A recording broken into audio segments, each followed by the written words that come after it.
Hello and good morning from the Rawalpindi Cricket Stadium. Once again, it's Bank Alfala presents Blue World City Test Series, Pakistan versus Bangladesh, second test. And hello, it is day 5. Well, welcome to the pitchside studio, and we are going to talk about what is in store for us on this final day of this second test match. Let's have a look at the most important thing, the most talked about thing, and that is the scenario. Bangladesh need 143 runs to win, and they have the full day. Do they have the full day? That will be a big question mark. But there are 3 scenarios that we are looking at. One, of course, Bangladesh gets those 143 for whatever, or Pakistan gets the 10 wickets, or more chances for Bangladesh to win this, they'll have to fight the weather. So how quickly do they want to get there to that 143 mark? I've got Amir Sohail and Athar Ali Khan alongside me. Look at the weather in the background. As long as the clouds stay away, it's fine. This is looking pretty clear at the moment. But the weather, mind you, can change in just about 20 minutes. Good morning to you, gentlemen. I'll start with you, Amir. Good morning. You know, if you look at the realities, that you say, yeah, Bangladesh has a very bright chance of finishing this off, but cricket, as we always say, is funny. So, fresh day, fresh start. I'll bring you the Pakistan perspective. 10 wickets. Possible? You never know. You know, if you go back in the first innings of Bangladesh, where they were struggling, they were 6 down for 26. And if the Pakistani bowlers are able to pick up early wickets, and then there is going to be some sort of a help for the leg spinner on day 5. And if leg spinner, redeem himself, if you compare his first innings, he was wicketless. And if he's able to pick few wickets along with the faster bowlers, who knows? Early wickets is the name of the game. Yeah. We saw a deliberate effort from the Bangladesh openers to go by the chase in a very brisk fashion. Is it because that the weather is looming even today and they really want to win this? That's why they're going at 6 and over. Well, I don't think so. That was the case because they only batted for 6 overs. Yes, 42 in first 6 overs, especially Zakir Hasan. I think he just played to the merit of the delivery and tried to stay positive because you want always to start positive.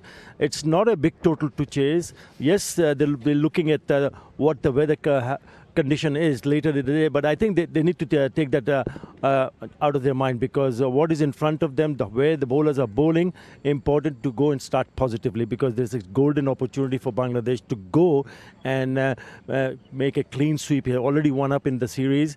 143 runs on the board. I think still first hour will be crucial because first hour, I especially feel the seamer will have a bigger say than the spinners because of the weather condition and what we have seen so far from this surface. To answer your question, the reason why you see a lot of aggression only from one batsman, Zakir, he has struggled in this series. Okay. He hasn't been amongst runs. He's been nicking the ball into in the slips area, and then in the last innings he got caught, I think, square leg. So he came out with the mindset, okay, I've failed in this series. I'm going to attack the bowlers to get some runs under my belt. And he was able to do that. And he kept on getting those deliveries to whip the ball on the onside, and he got plenty of runs there. Well, speaking of batters and how they've put in their skills in this match, let's have a masterclass. It's Nick Compton and Uruj Mumtaz. It's been a hard test for the Pakistani batters, but in particular for Babar Azam, who's been short of runs.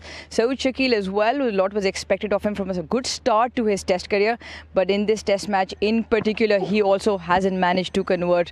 We have a look at his dismissals for both of them, slightly tentative on the crease. Both of them just hang their bat out there with the nicks behind into the keeper or the slip cord. And we'll obviously run through why that happens, what could be the reason. I've got Nick Compton alongside. Nick, we've seen those dismissals, 2 big run getters for Pakistan, and a lot was expected of them. Having a look at those dismissals, what can you dissect from it? What do you think must be going through their heads? Well, there's a couple of factors, and I suppose you start with the mind. The body follows the mind in many ways when it comes to batting, and you've got 2 players who haven't spent a lot of time at the crease. So they're walking to the crease, and let's get straight into it.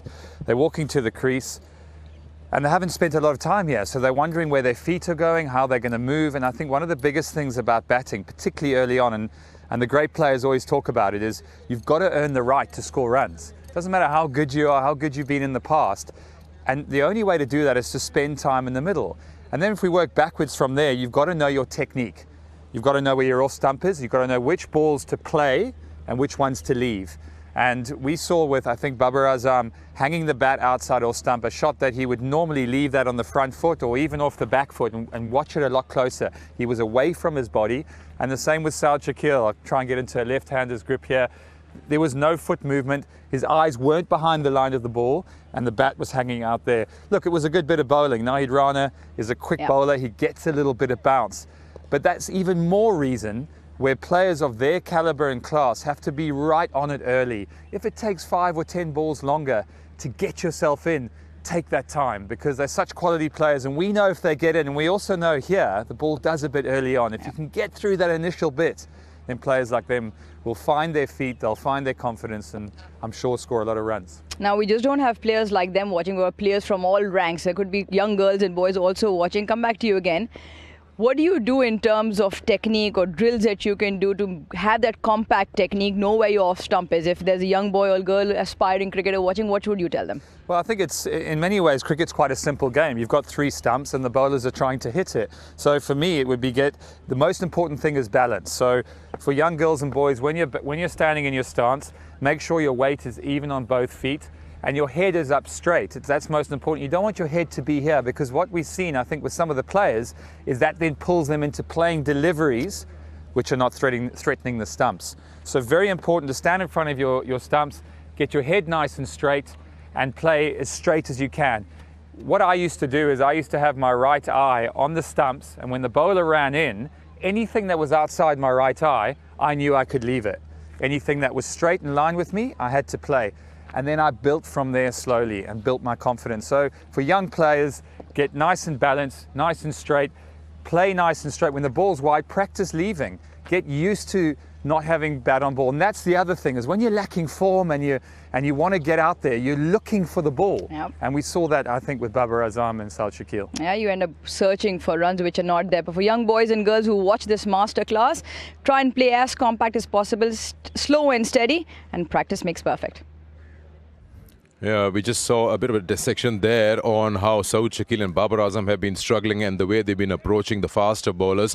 And you wanted to make a point about, especially about Babar Azam, how we saw him side down. You know, we have discussed this a lot of time. Most of the Pakistani batters, they actually commit themselves on the front foot and they don't move. Have a look. When he was setting up for this delivery, the stride was too long. And when he realized the length is not there to play off the front foot, rather than moving his back leg, he brought his front leg back. And from there, he hung the bat. So that's where the Pakistani batters, they really need to change their thinking. That it's not necessary to play everything off the front foot. If you play off the back foot, you will be better served. Another thing I want to highlight when it comes to Pakistani batters is that, you know, when they set up with their stance, instead of bringing or floating the bat with the bottom hand and then get your head towards the bowler, they actually floor the bat with their front hand, not the trail hand. What happens is your shoulder gets close and your head is not aligned properly, and that's why you struggle to show the awareness of the off stump. That's where Pakistani batters, they need to improve. Brilliantly put. Time for a break. When we come back, we'll look into Day 5, Bangladesh versus Pakistan.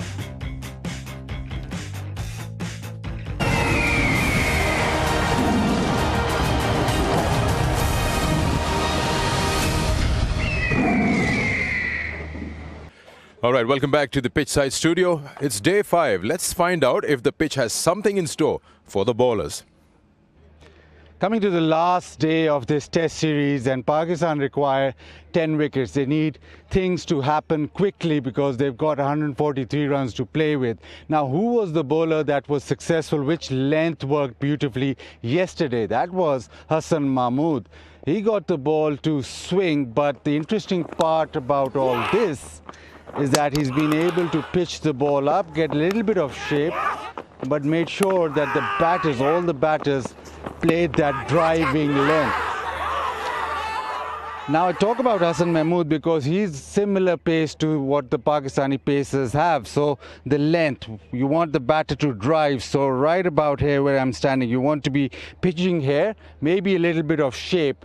But that is the attacking length. Yeah, yes, you might be driven, but if you want to get wickets and you want to get wickets quickly, that's the risk that you have to take. I don't think that the Pakistani pacers can venture shorter. I don't think that the short ball will have much an effect. It'll have to be pretty full, and that'll have to happen quickly. All in all, you get a couple of wickets up front, and then you're talking. But for that to happen, you have to build pressure by bowling consistently up to the bat. All right, I'll bring this question to Arthur. If the pitch could speak, the first question would be from the pitch that if one side can do it, why can't the other? We're talking about taking 20 wickets. Naheed and Hassan proved it. There's zip, there's bounce. But Pakistan is unable to replicate that. What do you feel is that one reason the two sides are so different in terms of bowling units? Well, throughout the series, I mean, we've only had this is the second test match, two-match series. Bangladesh bowlers have been a lot more disciplined. Disciplined in terms of line and length, the channel. Somewhere around the channel that just outside the off stump. They've been quite persistent and very consistent. Also the fact that they have the ball to move quite a lot. I think they've moved it a little bit more. I'm not talking about swinging in the air. I'm talking about seaming off the surface. So when you have that in your repertoire, being consistent and bowling in the right area, then you're asking questions. You're not only talking about Hassan Mahmood. Look at what Naheed Rana has done. It's a sheer pace. He's actually bowled some thunderbolts. You know, he's got 152 in one of the deliveries that he has bowled. Taskin Ahmad, immense breakthrough that he gave in the very first over. Shariful Islam was magnificent with the ball. So the difference has been better line and length and the movement that they've extracted from the surface. Okay, we'll take a short break. When we come back, we'll bring in Amir Sohail to find out what can Pakistan bowlers do here on day 5. This is the highest level of cricket, test cricket. They're professionals. Is there an opportunity or not?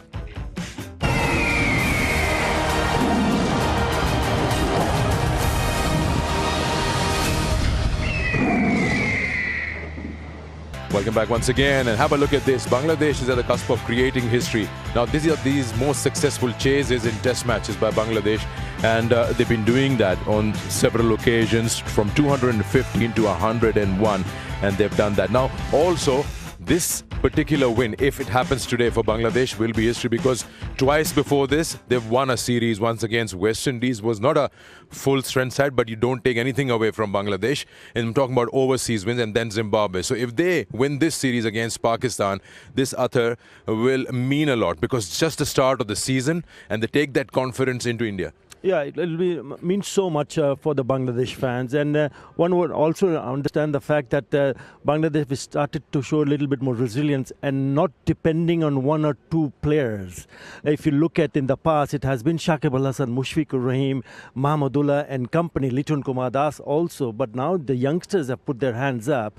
Look what Shadman Islam did in that first innings, and also the bowlers. You got to take your hats off for the bowlers, because Hassan Mahmood was brilliant. So was Naheed Rana and Shariful Islam. Taskin has a bit of an experience also.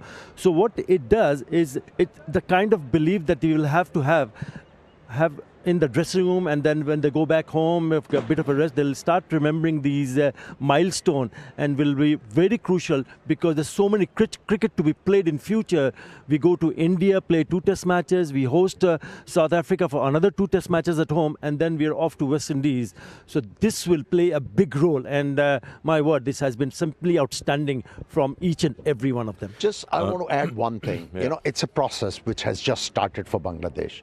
They should not take their hopes very high that they're going to win every series from here on. It's a process. Quickly, from you, I'm putting you in that Pakistan dressing room. Now, they've never been clean swept ever before this, apart from England 3-0. We'll leave all that aside. You know they have the skills, it's the highest level. What will you tell them about the 10 wickets? You know, yesterday they were attacking the stumps, and that's where they faltered. Allowed Zakir to score too many runs in no time. What they need to do is, if they're bringing the ball back into the stumps, outside the off stump, take the ball away from the left-hander or the right-hander from the off stump. That is the way to go. This will give them opportunities to pick up wickets. If they bowl in desperation, then the batsman will make them suffer. All right. Don't bowl in desperation. Make the surface do some help for you, like the Bangladesh bowlers extracted some out of that. Day 5, action 143 for Bangladesh, 10 wickets for Pakistan.